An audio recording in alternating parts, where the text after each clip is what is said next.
السلام عليكم ورحمة الله وبركاته. كل حبايبي اخواتي وبناتي عاملين ايه؟ يا رب تكونوا بخير واحسن حال. وكل اخواتي وبناتي الجداد اللي بيشوفوني لاول مرة ولسه ما اشتركوش في قناتي، اتمنى تشتركوا وتفعلوا زر الجرس على الكل عشان يوصل لكم اشعار بكل جديد. ان شاء الله هنعمل مع بعض النهاردة القرص الجميلة دي، قرص محشية بالعجوة بطريقة سهلة وبسيطة جدا. حتى لو انت لسه جديدة اول مرة تعمليها، او انت عروسة جديدة، او اول مرة تعملي القرص، خليكي ان شاء الله معايا خطوة بخطوة وهتنجح معاكي باذن الله من اول مرة. بس خليكي معايا للنهاية، هنعرف كل الاسرار وكل التكات اللي تخلي القرص معاكي تطلع ناجحة وبالطريقة الجميلة دي. وان شاء الله تطلع معاكي بمنتهى الجمال. حتى لو اول مرة تعمليها هتطلع معاكي حلوة جدا، لان خطواتها سهلة وبسيطة. اول حاجة هنحضر الخميرة بتاعتنا. معلقة خميرة و100 جرام سكر، ده لعيار كيلو دقيق. لو انت هتعملي كيلو دقيق هتحطي معلقة خميرة و100 جرام سكر، يعني نص كوباية. انا هعمل 2 كيلو من الدقيق، فاحط كمان معلقة خميرة، يبقى معايا معلقتين خميرة و200 جرام من السكر، يعني كوباية سكر. يبقى ده عيار ال2 كيلو دقيق، وكوباية مية عليهم. ونقلب كل ده مع بعض ونسيبها تتفاعل شوية، يبقى ال2 كيلو دقيق عليهم معلقتين خميرة و200 جرام سكر. حضرت بقى الدقيق بتاعي اهو، 2 كيلو من الدقيق المنخول. كل كيلو دقيق بالكوباية 8 كوبايات، يعني ال2 كيلو 16 كوباية دقيق. لو انتي ما عندكيش ميزان هننزل عليهم بمعلقة ملح صغيرة، والمادة الدهنية هنحط لهم 3 كوبايات من الزبدة او السمنة حسب الموجود عندك. طبعا احنا عايزينها قرص ناعمة وطرية في نفس الوقت، فهنحط السمنة اكتر من الزيت، فهحط 3 كوبايات من السمنة او الزبدة، ومعاهم كوباية واحدة من الزيت. الكوباية دي اللي هي 200 جرام، اللي انا قلتلك بنفس العيار اللي بتعايري بيه الدقيق. لو ما عندكيش ميزان بتعايري بيه السمنة او الزبدة بتاعتك. يعني المادة الدهنية معايا 800 جرام، 600 جرام من الزبدة او السمنة و200 جرام من الزيت. وبنقلب كل ده كده مع الدقيق بتاعنا، ونبدأ نبسه كويس قوي بايدينا. تفضلي تبسي فيه لحد ما كل الدقيق يتشرب بالسمنة بتاعتك او يتشرب بالمواد الدهنية اللي انت حطاها. لو حابة تحطي 2 سمنة و2 زيت تمام برضو، بس هي الاحسن للقرص انك انت تحطي التلتين سمنة او زبدة، او سمنة بلدي يعني، او سمنة عادية، والتلت بس زيت. يعني 3 كوبايات من السمنة وكوباية واحدة من الزيت. وبعد كده بننزل بالخميرة بتاعتنا بعد ما اتفعلت زي ما انتم شايفين كده، وبنقلب كل ده كده مع بعض. وهنجيب بقى السوائل بتاعتنا. انا هعمل القرص بلبن حليب. انتي لو حابة تعمليها بمية او حابة تعملي لبن على مية تمام برضو. بحط 3 كوبايات كده من اللبن وابدأ اعجن. وطبعا اثناء العجن بتحط، وحطيت برضو كوباية واحدة مية، وبنعجن كويس. واثناء العجن برضو طول ما هي محتاجة سوائل بتحط لها. وفي اخر العجين احنا بنعرف هي خدت سوائل قد ايه، لان طبعا كل نوع عجين وكل نوع دقيق بيختلف عن اي نوع تاني. فانت ممكن تكوني بتستعملي دقيق غير اللي انا بستعمله، فالسوائل اللي الدقيق بتاعك هياخده مختلف عن السوائل اللي الدقيق بتاعي هياخده. فبتفضلي تعجني وتحطي سوائل لحد ما، يعني واحدة واحدة كده، لحد ما توصل معاكي عجينة ناعمة وطرية. وفي الاخر بتعرفي هي خدت معاكي سوائل قد ايه. فهي خدت معايا حوالي 4 كوبايات من اللبن وكوباية من المية، يبقى خدت معايا 5 كوبايات، يعني حوالي لتر.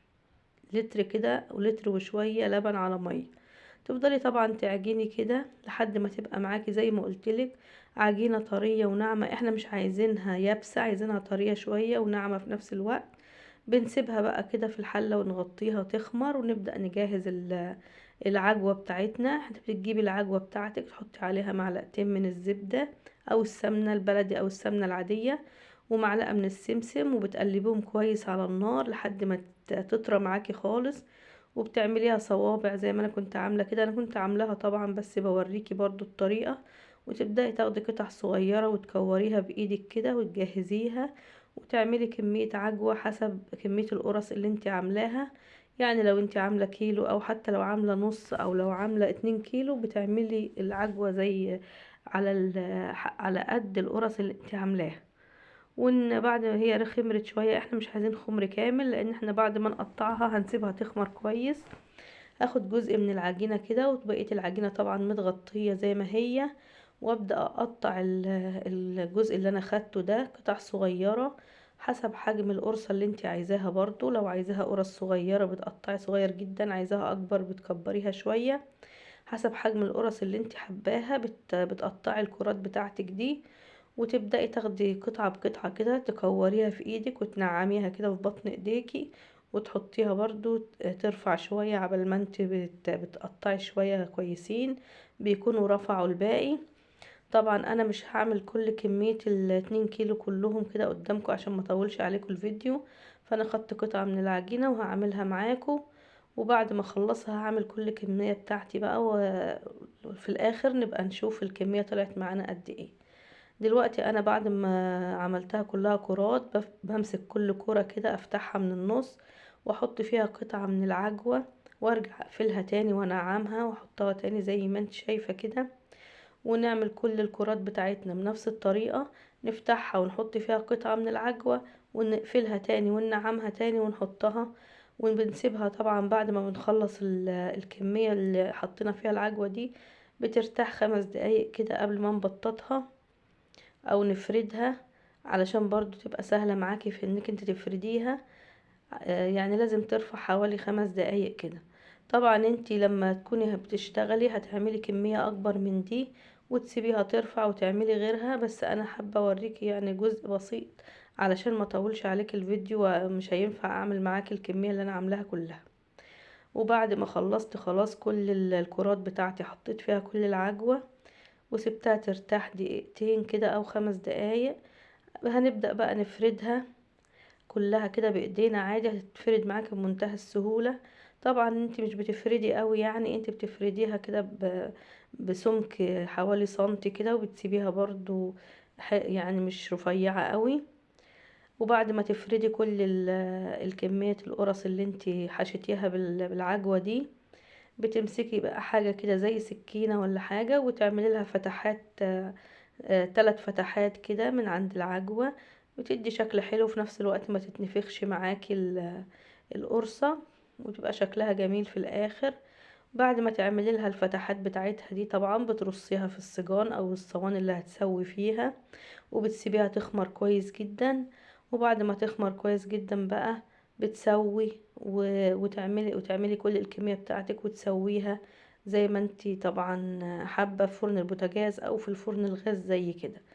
انا اهي بعد ما خمرت كويس شغلت فرن الغاز طبعا قبلها سخنته كويس جدا وحطيت الصاج بتاعي. بعد ما سبتها خمرت شويه حلوين لان احنا في الشتاء على نار متوسطه زي ما انت شايفه كده، وطبعا بنقلب الصاج كل شويه كده على عشان تحمر من كل الجناب. لو انت ما عندكيش فرن غاز زي وحابه تسوي في فرن البوتاجاز بتشغلي فوق وتحت وتحطي الصاج بتاعك او الصينيه بتاعتك في الرف اللي في النص. لو عندك البوتاجاز ما بيشتغلش فوق وتحت مع بعض بتشغلي تحت شويه وبعد كده بتشغلي الشوايه عليها وبتسوي كويس طبعا وبتقلبيها زي ما قلتلك لحد ما توصل معاكي للتسويه زي ما انت شايفه كده في الشكل الجميل ده. من فوق ومن تحت التسوية حلوة قوي. بتطلعيها بقى القرص على كده ما بتحمريهاش جامد، هي كده حلوة قوي وتسوي كل الكمية بنفس الطريقة. وانا كده خلاص ما سويت دوت وسويت التاني اهو، وهسوي كل الكمية بتاعتي بقى وهوريكم الكمية طلعت قد ايه. زي ما انتوا شايفين كده ما شاء الله ادي القرص بتاعتي بعد ما خلصتها شكلها جميل جدا بيتكلم عن نفسه. ريحتها حلوة قوي مالية الدنيا ما شاء الله. ريحة المخبوزات في البيت بتبقى جميلة وفي الشتاء كده وبتدي دفى وبتدي خير وبركة في البيت. فيا جربوها بقى وان شاء الله هتعجبكم وتعجب كل الأسرة.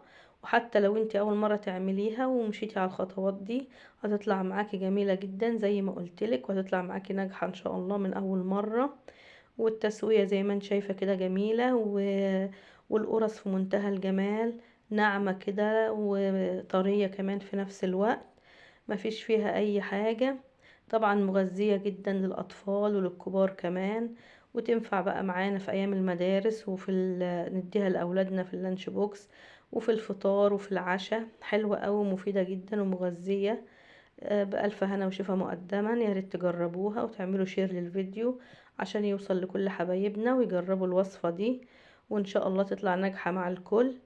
ولو انتوا معايا لحد دلوقتي ووصلتوا معايا لاخر الفيديو، يا ريت ما تنسونيش بلايك وسبسكرايب وتفعلوا زر الجرس على الكل عشان يوصل لكم كل جديد.